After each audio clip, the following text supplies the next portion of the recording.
Hello friends, नमस्कार। मेरे इस YouTube चैनल संभव में आप सभी का स्वागत है। फ्रेंड्स, आज का जो हमारा टॉपिक है वो है उत्तर मुगल काल। इससे पहले हमने पढ़ा था भारत में यूरोपीय कंपनियों का व्यापार, उसके बारे में हमने डिटेल से जाना था। तो आज हम क्या पढ़ेंगे, उत्तर मुगल काल के बारे में पढ़ेंगे।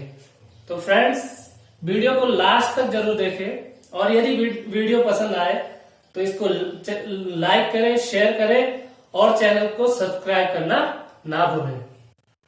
तो फ्रेंड्स, शुरू करते हैं उत्तर मुगल काल। उत्तर मुगल काल के बारे में जानने से पहले हम मुगल काल के विषय में थोड़ी बहुत जानकारी हासिल करते हैं कि उत्तर मुगल काल से पहले जो मुगल काल की स्थापना है वो किस प्रकार से होती है। फ्रेंड्स, अप्रैल 1526 जो तिथि है वो इतिहास के पन्नों पर एक बहुत बड़े ऐतिहासिक परिवर्तन की गवाह है।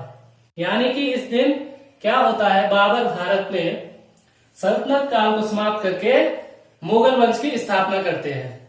यानी कि उस समय जो भारत में शासन चल रहा था वो लोधी वंश का शासन चल रहा था और उसके अंतिम जो सम्राट थे इब्राहिम लोधी, वो शासन कर रहे थे। तो पानीपत के मैदान पर क्या होता है, 1526 में, अप्रैल 1526 में बाबर और इब्राहिम लोधी के बीच में युद्ध होता है, जिसमें कि इब्राहिम लोधी बाबर से हार जाता है और भारत में मुगल वंश की स्थापना हो जाती है।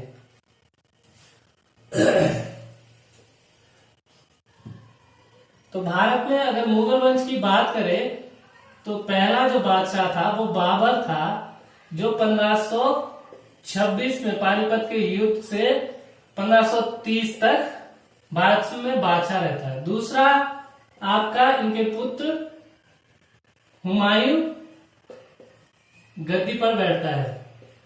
उसका जो काल है, उसका जो शासन काल है वो काफी उतार चढ़ाव भरा रहता है।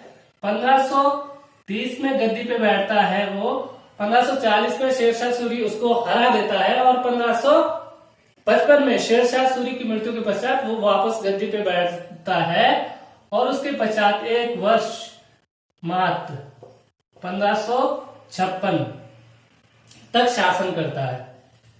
तीसरा जो बादशाह था वो अकबर था।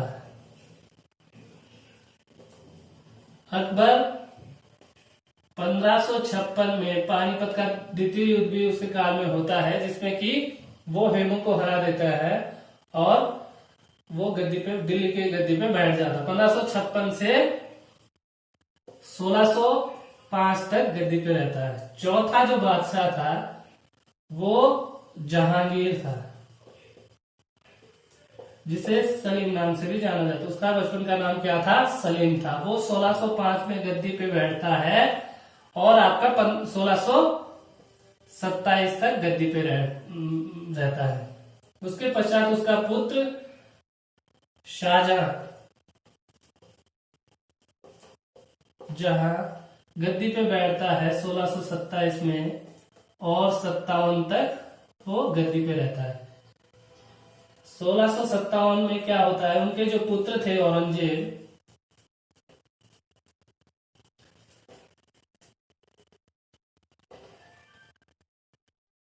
वो क्या करते हैं, अपने पिता को बंदी बना लेते हैं और खुद गद्दी पे बैठ जाते हैं। वो 1657 से 1707 तक गद्दी पे रहते हैं। ये जो काल था 1526 से 1707 तक, ये मुगल का स्वर्णिम युग था और इस दौरान जो बादशाह थे वो काफी शक्तिशाली बादशाह मुगल गद्दी पर बैठते। लेकिन औरंगजेब के बाद जो उनके उत्तराधिकारी हुए वो ज्यादा शक्तिशाली नहीं हुए, जिसके कारण मुगल जो कार्यकाल है, मुगल जो काल है वो लगातार पतन की ओर चलता जाता है। तो आज हम 1707 के बाद का मुगल वंश को पढ़ते हैं, 1707 से 1857 की क्रांति तक। इसे ही क्या कहा जाता है, उत्तर मुगल काल कहा जाता है।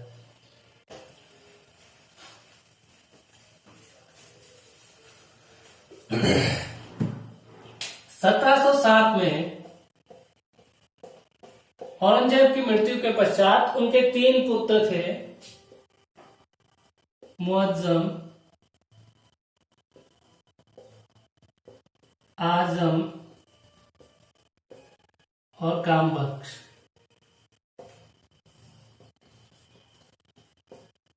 3 पुत्र थे, तो उन्होंने वसीयत के हिसाब से अपने जो शासन, अपना जो साम्राज्य है वो इन 3 पुत्रों में विभाजित किया। लेकिन क्या होता है, 1707 में मुअज्जम जो है वो बहादुर शाह प्रथम के नाम से अपने आप को बादशाह घोषित करता है। अब अगर इसको निर्वाह शासन करना था तो इसने क्या करा, इसने सोचा कि इन दोनों को रास्ते से हटाना पड़ेगा। इसी कारण से क्या होता है, जून 1707 को जजाऊ के युद्ध में आजम को हरा देता है, आजम को हराकर उसे मार देता है। और जनवरी 1709 को बीजापुर के युद्ध में वो क्या करता है, कामबख्श को भी, बीजापुर के युद्ध में कामबख्श को भी हराकर मार देता है। इस तरीके से क्या होता है, जून 1707 में कौन सा युद्ध हुआ, जजाऊ, और 1709 में बीजापुर का युद्ध हुआ है। इन दोनों युद्ध को क्या कहा जाता है, उत्तराधिकार के युद्ध के नाम से जाना जाता है। उत्तराधिकार के युद्ध के नाम से जाना जाता है। ठीक है, तो 1707 में क्या होता है, बहादुर शाह प्रथम गद्दी पर बैठता है। इन्हें क्या कहा जाता था, इन्हें खबरी खां के द्वारा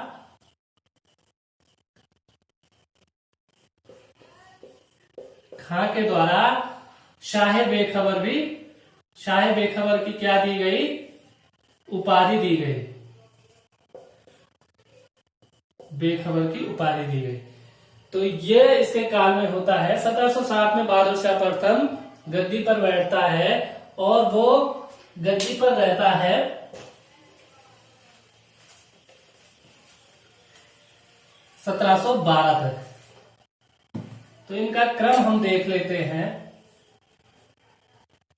1707 से 1712 तक आपका बहादुर शाह प्रथम,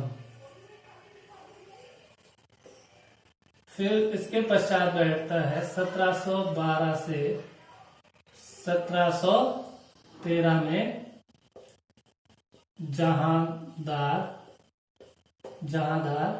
शाह। फिर इनके पश्चात तीसरा बैठता है 1713 से 1719 तक फर्रुख शियर कब बैठता है, 1713 से 1719। चौथा है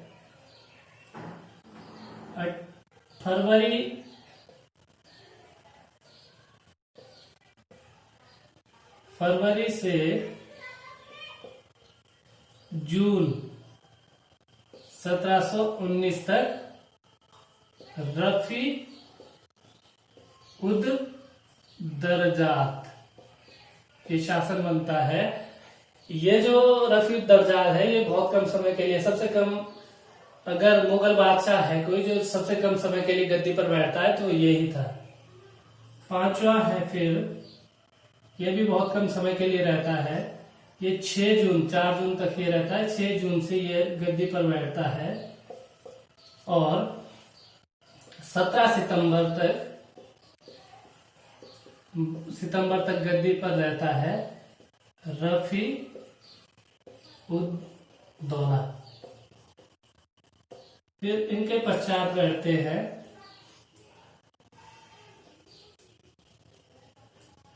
1719 से 1748 तक मोहम्मद शाह। फिर बैठते हैं इनके पश्चात 1748 से 1754 तक अहमद शाह।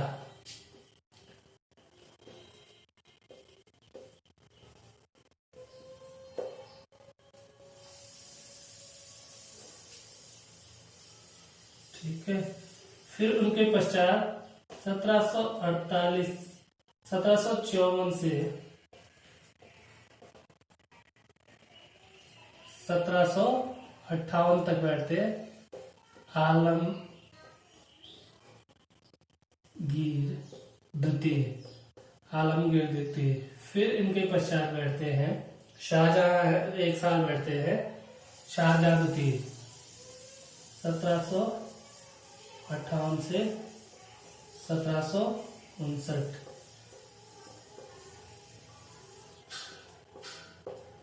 सेकंड। फिर इनके पश्चात बैठते हैं 1759 से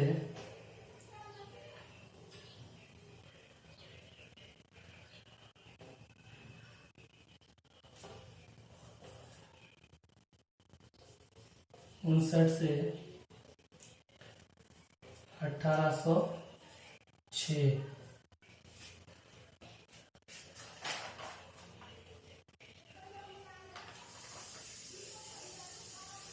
शाहजहां के पश्चात बैठता है आपका शाह आलम सेकंड 1806। अब 1806 से 1837 तक बैठते हैं आपके अकबर सेकंड। अब 1837 से अंतिम जो बादशाह थे 1857 तक वो बैठते हैं बहादुर शाह सेकंड। तो ये इन बादशाहों का काल है। आप इनको आसानी से याद भी रख सकते हैं। इनको कालक्रम के अनुसार पूछा जाता है तो आप इस काल के अनुसार इनको याद रख सकते हैं। तो अब इनके बारे में डिटेल से पढ़ते हैं कि कौन से बादशाह के सामने क्या होता है। तो प्रथम के बारे में हमने बहादुर शाह प्रथम के बारे में हमने पहले पढ़ लिया है कि उनका जो है वो 1707 में गद्दी पे बैठते हैं और 12 तक गद्दी पर रहते हैं। उनके काल में क्या होता है, एक तो जजाओं का युद्ध होता है,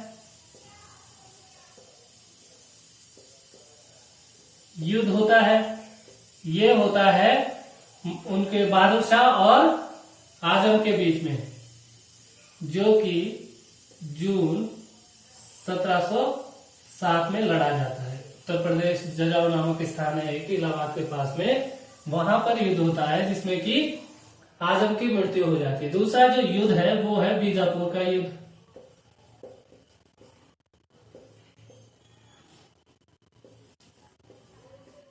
वो जनवरी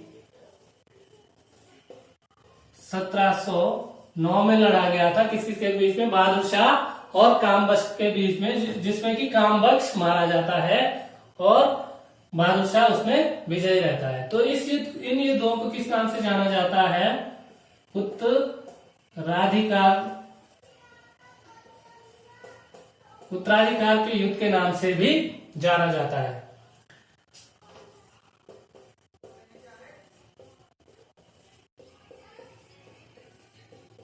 प्रथम, ठीक है। इन्हें खफी खां ने क्या कहा था? खां ने एक उपाधि प्रदान की थी, शाहे बेखबर। शाहे बेखबर की उपाधि प्रदान की थी। किसके द्वारा? खफी खां के द्वारा। ठीक है। इनके पश्चात दूसरा जो मुगल बादशाह बैठता है वो है जहांदार शाह, जो 1712 से 13 तक एक वर्ष के लिए गद्दी पे बैठता है। 1712 से 13 तक जहांदार शाह। इनका एकमात्र जो मोस्ट है वो है कि इन्हें गद्दी पर किसने बैठाया था। इन्हें गद्दी पर बैठाने का जो महत्वपूर्ण कार्य किया था वो था जुल्फिकार खां के द्वारा ये क्या बैठते हैं, गद्दी पे बैठते हैं, जहांगीर शाह 1712 से 13 में। अब इसके पश्चात 1712-13 से 1719 तक फर्रुखशियर बादशाह बनता है। उसके काल में जो महत्वपूर्ण घटनाएं घटित होती है, एक तो यह कि इनको शाह सम्राट बनाने में सैयद बंधुओं का महत्वपूर्ण योगदान था। सैयद बंधु, ये जो सैयद बंधु है ये मुगल वंश में राजा को बनाने की इन्हें उपाधि दी गई थी। इन्होंने 2-3 राजाओं को गद्दी पर बैठाया था। एक था, ये 2 भाई थे, अब्दुल्ला खां और हुसैन अली खां। अब्दुल्ला खां और दूसरा था हुसैन अली खां। यानी कि इन 2 भाइयों ने फर्रुखशियर को गद्दी पर बैठाने में महत्वपूर्ण भूमिका निभाई, जिसके परिणाम स्वरूप इन्होंने क्या दिया, इनको वजीर की उपाधि प्रदान की, वजीर बनाया गया। किसको? अब्दुल्ला खां को। और हुसैन अली खां को मीर बख्श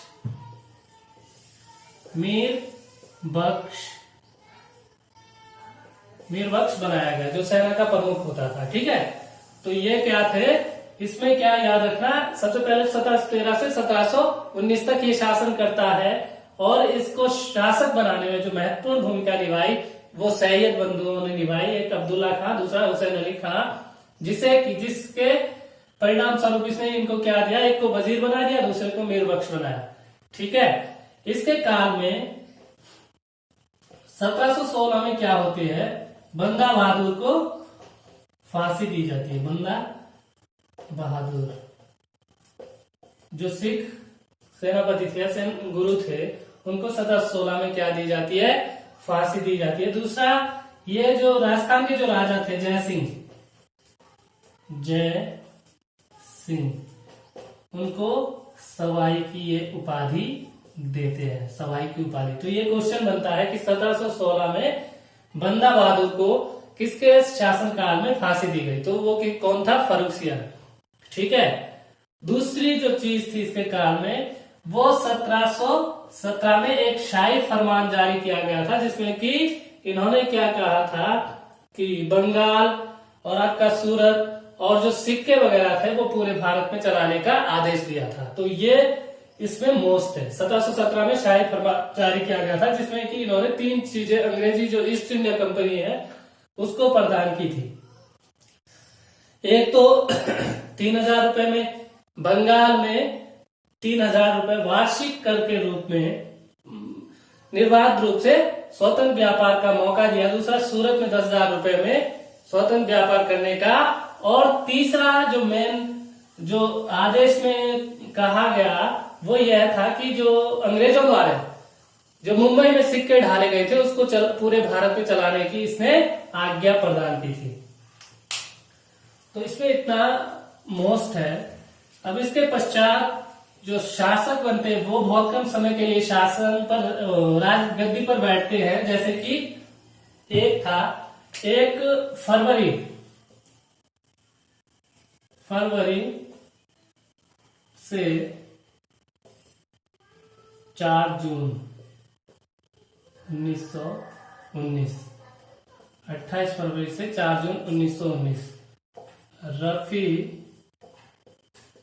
उद दरजात, इसको भी सैयद बंधुओं ने गद्दी पर बैठाया और ये मात्र 2-3 महीने रहता है। ये जो शासक था ये सबसे कम समय में गद्दी पर बैठने वाला शासक था, यानी कि रफी उद दरजात सबसे कम समय तक गद्दी पर रहने वाला मुगल बादशाह था। ठीक है, इसकी जो मृत्यु है वो टीबी के कारण होती है। टीबी जो क्षय रोग जिसे हम कहते हैं, उस बीमारी के लगने के कारण इसकी मृत्यु हो जाती है। इसके पश्चात फिर 6 जून से सितंबर 17 सितंबर 1719 तक अगला जो बादशाह बनता है वो बनता है रफी उद दौला। ये भी बहुत कम समय तक मुगल सिंहासन पर रहता है और इसको बनाने में भी सैयद बंधुओं का महत्वपूर्ण रोल था। ठीक है, इसकी जो मृत्यु होती है वो पेचिश के कारण होती है। पेचिश के कारण इसकी मृत्यु हो जाती है। ठीक है, उसके पश्चात मोहम्मद शाह गद्दी पे बैठता है 1719 से 48 तक। मोहम्मद शाह गद्दी पे कब बैठता है? 1739 से 1948 तक। ये क्या करता था? ये अत्यधिक विलासितापूर्ण जीवन व्यतीत करता था, जिस कारण से इसे रंगीला बादशाह की उपाधि दी गई थी।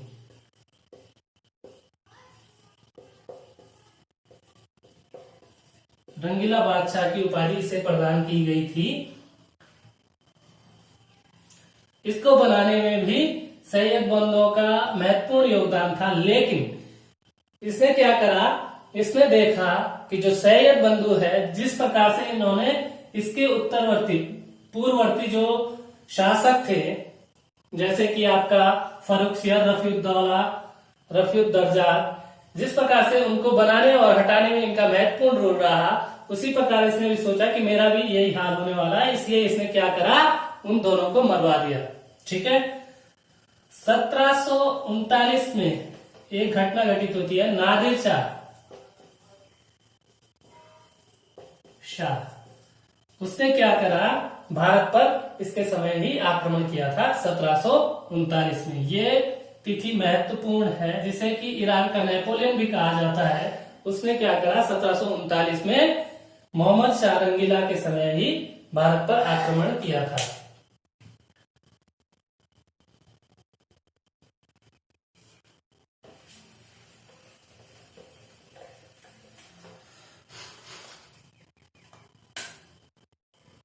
इसके समय में जो भारत में निजाम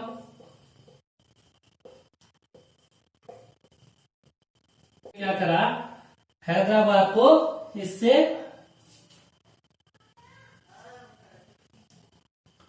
खुद को अलग शासक घोषित किया।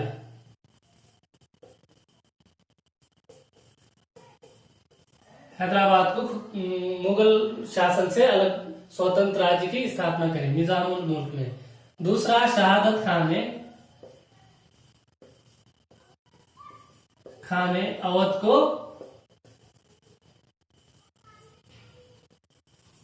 स्वतंत्र घोषित किया। ठीक है, तो ये इसके समय की महत्वपूर्ण घटनाएं होती है। और इसके अलावा बिहार, बंगाल, उड़ीसा भी अपने आप को स्वतंत्र राष्ट्र अलग घोषित करते हैं।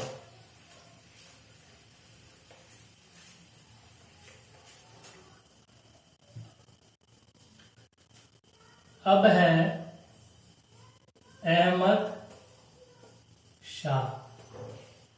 अगला जो बादशाह है वो कौन है? अहमद शाह। ये गद्दी पे बैठता है 1748 से 54 तक। इसके समय में क्या होता है? ईरान के जो अगले बादशाह थे अहमद शाह, इसी के नाम शाह अब्दाली, उसने इसी के समय में ही भारत पर आक्रमण किया था। अहमद शाह ये अलग है, ये अलग है। ये ईरान का बादशाह था जबकि ये भारत का था। ठीक है, तो इसी के समय क्या करा? अहमद शाह अब्दाली ने भारत पर आक्रमण किया था। ठीक है, इसके बाद बनते हैं फिर आलमगीर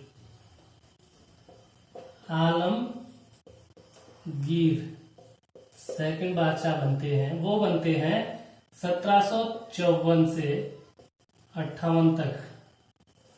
आलमगीर क्या बनते हैं, बादशाह बनते हैं 1754 से 58 तक। इसके समय में क्या होता है, 1757 में प्लासी का जो युद्ध होता है वो इसी के काल में होता है। 1757 का जो प्लासी का युद्ध है वो इसी के समय में लड़ा जाता है। ठीक है, फिर इसके बाद शाहजहां बनता है, शाहजहां द्वितीय बनता है, लेकिन उसका मोस्ट कुछ नहीं है। फिर इनके बाद बनता है शाह आलम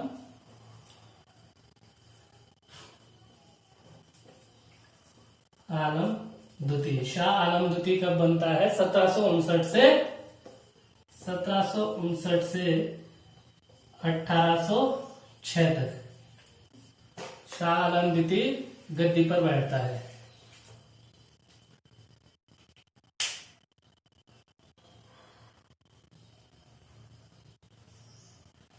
इसके समय में क्या होता है, एक तो पानीपत का जो तृतीय युद्ध है वो भी इसी के समय में होता है। पानीपत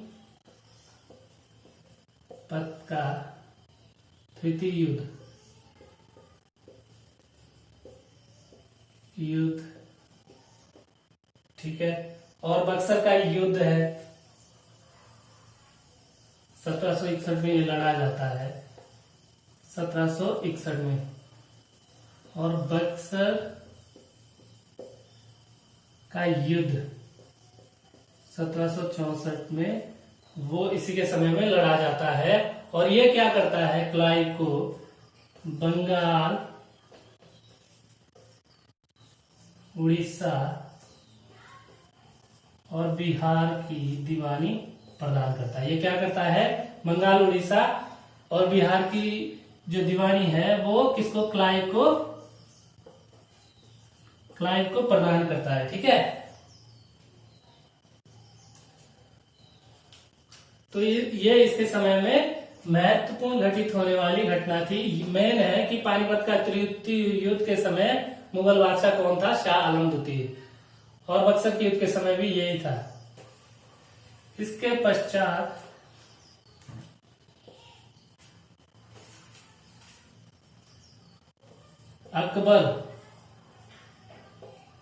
अकबर सेकंड गद्दी पर बैठता है 1806 से 37 तक। इसने क्या करा, राम मोहन राय को राजा की उपाधि प्रदान की। अकबर ने ही क्या करा, राजा राम मोहन राय को राजा की उपाधि प्रदान करी।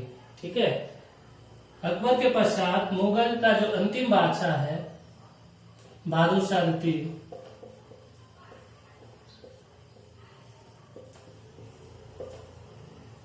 द्वितीय, वो गद्दी पर बैठता है 1737 से 1757 तक। 1757 तक इसने अपने आप को जफर उपनाम दिया। बहादुर शाह जफर नाम से ये गद्दी पे बैठता है 1737 में। और 1757 का जो विद्रोह है, उस विद्रोह का नेतृत्व करने के पश्चात अंग्रेज इसे निर्वासित करके रंगून भेज देते हैं। और 1762 में उसकी 1837 से 1857 तक 1762 में रंगून में इसकी मृत्यु हो जाती है।